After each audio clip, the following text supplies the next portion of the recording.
শিল্পী সমিতির নির্বাচন নিয়ে বিস্তারিত জানাতে এই মুহূর্তে এফডিসিতে আছেন সহকর্মী মাকসুদুল হক ইমু। যাচ্ছি তার কাছে। ইমু, রূপালী পর্দার শিল্পীরা তাদের প্রতিনিধি নির্বাচন করছেন, সারাদিনের ভোটে কোনো অনিয়মের অভিযোগ এসছে কিনা জানাবেন, এবং ভোট গণনা কখন শুরু হবে? ভাই এই মুহূর্তে যেহেতু অবস্থান করছি একদম আমি ভোট কেন্দ্রের সামনে, যদি বলি যে 5টা 18 বাজে 6টার দিকে আসলে নির্বাচন কমিশন থেকে জানানো হয়েছে ভোট গ্রহণ কার্যক্রম শেষ করবে, এবং তার আগে আসলে এখন শেষ মুহূর্তের সময়ে অনেক ভোটার উপস্থিতি বেড়েছে এবং ভোটাররা তাদের ভোটাধিকার যেমন প্রয়োগ করছেন, তেমনি মাঝখানে দুপুরবেলা একটা সময় ভোট গণনা কিছুক্ষণের জন্য বন্ধ ছিল, কারণ যেহেতু নামাজের সময় নামাজের বিরতিতে।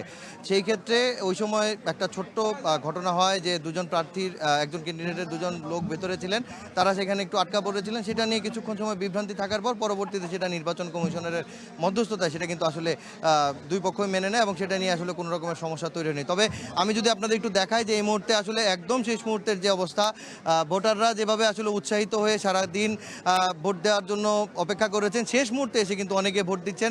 দিনব্যাপী তারা আনন্দটাকে আসলে উপভোগ করেছেন। আমরা একটি প্যানেলের অর্থাৎ শিবাশানু জয় চৌধুরী প্যানেলের যিনি সাধারণ সম্পাদক পদপ্রার্থী জয় চৌধুরী, তাকে আমরা কাছে পেয়েছি। একটু জয় চৌধুরীর সঙ্গে কথা বলতে চাই। জয় চৌধুরী, দিনভর আসলে ভোটের যে উত্তাপ দেখলাম, সহকর্মীরা ছিল, একটু জানতে চাইবো আজকের অবস্থানটা কি দেখছেন, কেমন লাগছে? দিন শেষে আসলে কিছুক্ষণ পরেই তো ভোট গ্রহণ, মানে ভোট গণনা শেষ হবে।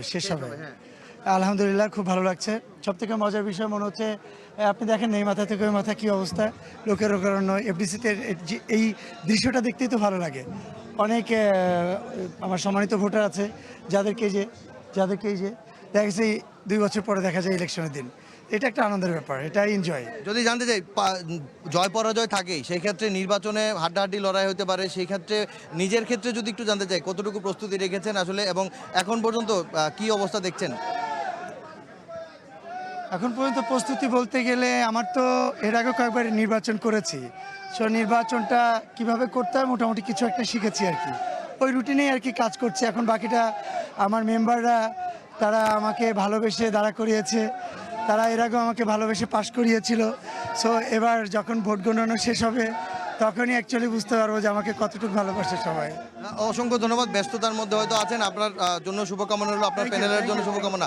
দর্শক, আমরা দেখছি এই পাশে আসলে একটা উৎসব মুখর পরিবেশই বলা যায়, পেছনে মিছিলের মতো করে আসলে এখানে স্লোগান দিচ্ছে সবাই কিছু, এবং শিল্পীরাও যাচ্ছেন একসাথে একটা দল বেঁধে ভোট দেওয়ার জন্য। এখানটায় আসলে যদি বলি পুরো সময়টা জুড়েই তারকা, যদি বলি যে অনেক তারকাকেই কিন্তু আমরা পেয়েছি।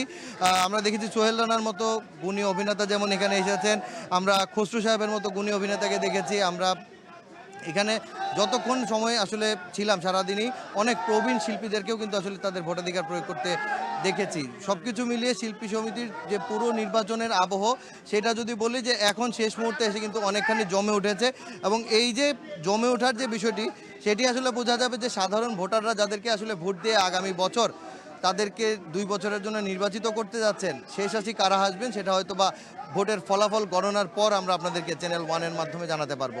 এই ছিল বিএফডিসি থেকে আমার কাছে সবশেষ।